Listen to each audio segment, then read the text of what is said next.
Le prix Renaud Cyr, un hommage aux artisans et aux chefs du terroir québécois. Pierre Bouffard annonce sa candidature à la mairie de Montmagny. L'UMQ s'inquiète, la grève à Poste Canada menace la démocratie municipale.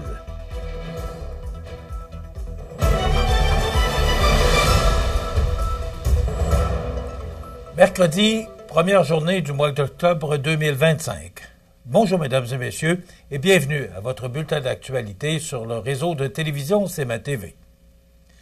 C'est le temps de déposer une candidature pour le prestigieux prix Renaud Cyr, une reconnaissance unique au Québec qui met en valeur le duo formé d'un chef et d'un artisan producteur. Ensemble, ils incarnent le maillage essentiel entre cuisine et terroir, contribuant à l'identité gastronomique et culturelle de la province. Le prix souligne non seulement le talent et la créativité des lauréats, mais aussi leur engagement à dynamiser les communautés régionales. Cette relation cuisinier-producteur agit comme un levier structurant pour le développement local, favorisant l'occupation du territoire et mettant en lumière la diversité des produits québécois. En somme, le Renaud Cyr veut stimuler la vitalité de nos régions et encourager la relève à poursuivre ce mouvement. Les chefs et artisans intéressés peuvent s'inscrire dès maintenant en ligne au lerenaudcyr.ca/inscription. Ils ont jusqu'au 31 décembre 2025 pour présenter leur dossier. Le prix sera décerné lors d'un dîner au prestigieux restaurant Le Parlementaire en mars 2026. Créé en l'an 2000, ce saut d'exception rend hommage au chef Renaud Cyr, décédé en 1998 et fondateur du Manoir des Érables à Montmagny. Visionnaire, il fut un pionnier de l'utilisation des produits régionaux dans la gastronomie québécoise. À une époque où la cuisine d'ici imitait la cuisine française, il choisissait plutôt d'intégrer légumes, poissons et viandes locales dans ses menus. Excusez-moi.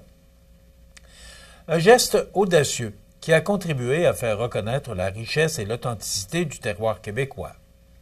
Aujourd'hui, le prix qui porte son nom perpétue cette mission qui est de mettre en lumière les artisans et chefs qui osent valoriser nos produits et qui, par leur créativité, renforcent le rayonnement culturel et économique du Québec. Entouré de ses proches et des membres de son équipe, l'entrepreneur Pierre Bouffard a officiellement annoncé, mardi matin, sa candidature au poste de maire de Montmagny. Mario Lacombe était sur place et voici son reportage. C'est entouré de ses proches et des membres de son équipe que l'entrepreneur Pierre Bouffard a officiellement annoncé sa candidature au poste de maire de Montmagny. Reconnu pour son engagement dans plusieurs organisations sportives et caritatives de la région et pour son leadership dans le domaine des affaires, M. Bouffard souhaite contribuer activement au rayonnement et au développement de Montmagny. C'est avant tout parce que j'aime profondément Montmagny. J'y ai grandi, j'ai fondé mon entreprise ici avec des amis, Stéphane Lavoie, Stéphane Roy.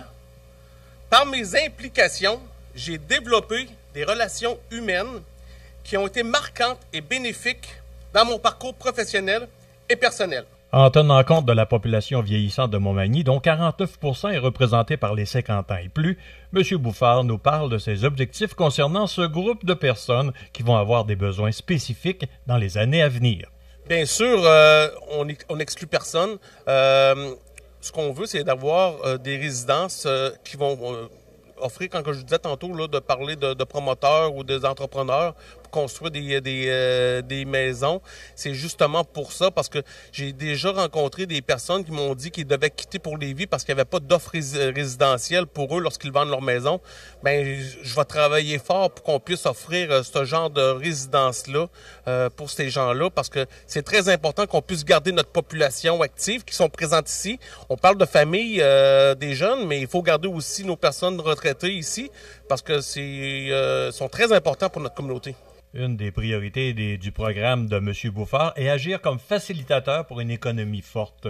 Parmi les problèmes rencontrés, j'ai demandé à M. Bouffard qu'allait-il faire pour aider les immigrants et les gens de l'extérieur à s'installer à Montmagny. Bien, ça fait partie, quand on parle d'immigrants, de personnes retraitées, de jeunes familles, le problème récurrent, c'est le logement. C'est que, comme j'en fais partie de mon programme, il faut vraiment travailler avec des entrepreneurs puis des bâtisseurs pour réussir à soit construire ou à moderniser nos logements actuels pour être capable d'accueillir tout le monde. En conclusion, en spécifiant que son programme ne comporte pas de promesses, mais des objectifs, M. Bouffard nous explique sa stratégie pour garder le taux de taxation à un niveau acceptable pour les citoyens. Comme je disais dans mon allocution, je ne ferai pas de promesses irréalistes. Je comprends. Puis la meilleure façon pour les citoyens de Montmagny d'alléger le fardeau des taxes, c'est d'avoir plus de familles qui viennent s'installer ici, plus de monde. Il faut amener du monde à venir demeurer ici pour s'assurer que notre taux de taxation va rester stable. Puis c'est de cette façon-là qu'il faut investir, mais on va investir intelligemment pour s'assurer que le taux de taxation n'augmentera pas puis qu'on soit une belle ville attractive. Avec sa candidature, Pierre Bouffard souhaite incarner un leadership rassembleur et engagé à l'écoute des besoins de la population et tourné vers l'avenir de Montmagny. Mario Lacombe à Montmagny pour CMA TV. Information. D'ailleurs, M. Bouffard sera notre invité vendredi matin dans le cadre de l'émission Bonjour Côte-du-Sud. L'Union des municipalités du Québec s'inquiète. La grève à Poste Canada menace la démocratie municipale. Tous les détails après la pause. Le restaurant Pizzeria Porto Bellissimo, un incontournable à Saint-Jean-Port-Joli. Pizza débordante de garniture, menu varié et abordable. Délicieux dessert avec des produits de grande qualité des gâteries de l'Ami. Porto Bellissimo et les gâteries de l'Ami, route de l'église à Saint-Jean-Port-Joli. Un chasseur chachant. Un chacheur sachant chasser. Un chasseur sachant chasser sait s'équiper. Pour ta génératrice ou ton 4 roues, c'est chez Adrenaline Sport que ça se passe. Vous regardez CMA TV, le réseau de l'information sur la Côte-du-Sud. Alors que les élections municipales approchent à grands pas au Québec, l'Union des municipalités du Québec, l'UMQ, lance un appel urgent. Elle craint que la grève en cours à Poste Canada ne compromette le droit de vote de millions de citoyennes et citoyens. L'organisation demande au gouvernement fédéral et aux syndicats des travailleurs et travailleuses des postes de reconnaître la distribution des cartons d'avis électoraux comme un service postal essentiel. Selon le président de l'UMQ et maire de Mascouche, Guillaume Tremblay, la démocratie municipale ne doit pas être prise en otage. Il rappelle que pour de nombreux électeurs, ces cartons demeurent la principale, parfois la seule source d'information sur la tenue du scrutin. La loi oblige d'ailleurs les municipalités de plus de 20 000 habitants à distribuer ces avis par la poste. Sans ce service, près de 6 millions de personnes, soit 66 % de la population, pourraient être privées d'informations cruciales avant le vote prévu le 2 novembre prochain. La grève menace aussi la distribution des trousses de vote par correspondance, essentielles pour les électeurs non domiciliés. L'Union des municipalités du Québec presse donc toutes les parties de trouver une entente rapide afin de protéger l'intégrité du processus électoral. L'automne sera marqué par un exercice de participation citoyenne en Chaudière-Appalaches. En effet, du 29 septembre au 24 octobre prochain, la population est invitée à se prononcer sur les modifications prévues au plan d'aménagement forestier intégré opérationnel, mieux connu sous le nom de PAFIO, du ministère des Ressources naturelles et des Forêts. Ce plan identifie les secteurs d'intervention potentiels pour diverses activités, dont la récolte de bois, la préparation de terrain, le reboisement, le dégagement, les éclaircies, ainsi que la construction et l'amélioration de chemins multi-usages. Les travaux ciblent l'unité d'aménagement 121-71. En plus de la consultation en ligne, une séance d'information virtuelle se tiendra le mardi 7 octobre. On y présentera en détail les secteurs visés, la procédure pour déposer des commentaires et on répondra aux questions du public. Les personnes intéressées doivent s'inscrire avant le 6 octobre à 23h59 sur le site prévu à cet effet. Elles recevront ensuite un lien de connexion et les instructions nécessaires par courriel. Précisons que cette consultation ne remet pas en cause l'affectation du territoire public ni les droits déjà accordés, mais vise à bonifier la gestion durable de nos forêts.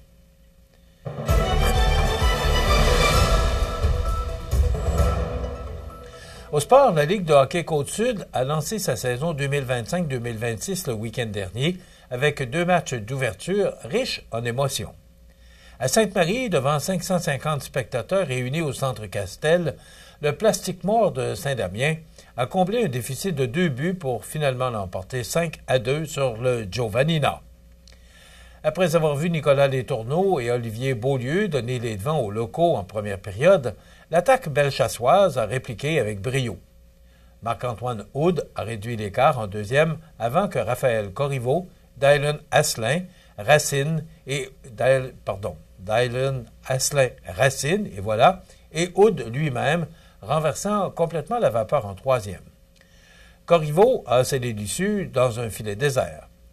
Cette victoire a permis au nouvel entraîneur-chef, Pierre-Éric Bissonnette, de savourer un premier gain à la barre de son équipe.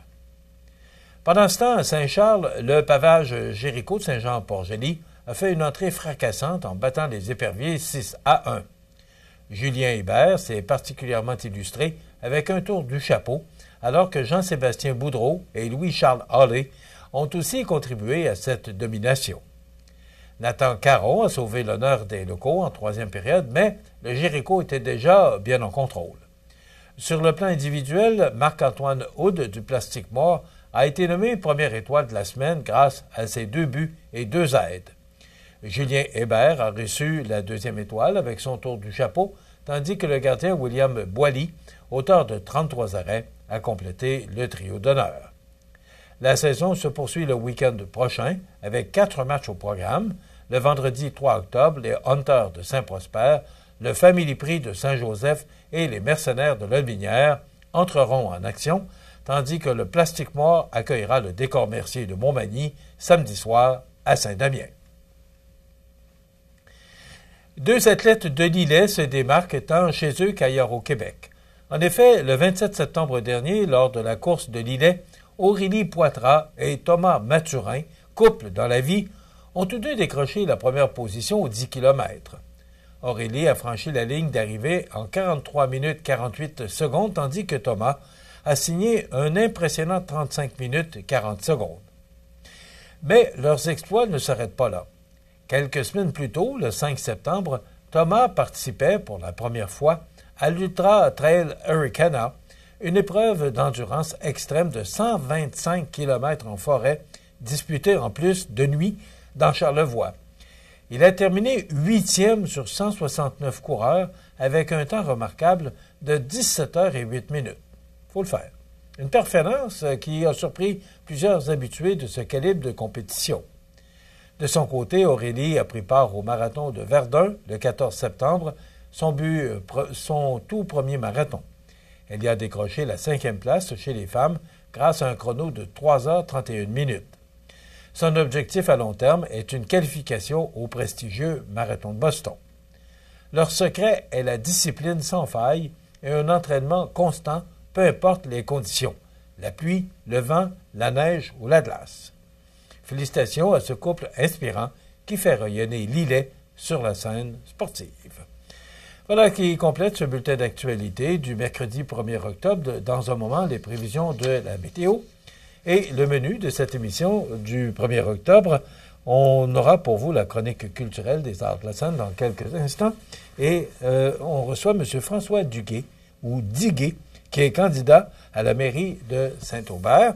On aura un petit reportage à vous présenter sur une journée qui s'est organisée à la fonderie Poitras sur la santé et sécurité au travail. Il y avait des kiosques. Alors, Gérald Beaulieu nous présentera ces kiosques qui avaient lieu à cette journée santé et sécurité au travail à la fonderie Poitras. Et bien sûr, il y aura les actualités de fin d'émission. Je vous souhaite donc une excellente émission à notre antenne.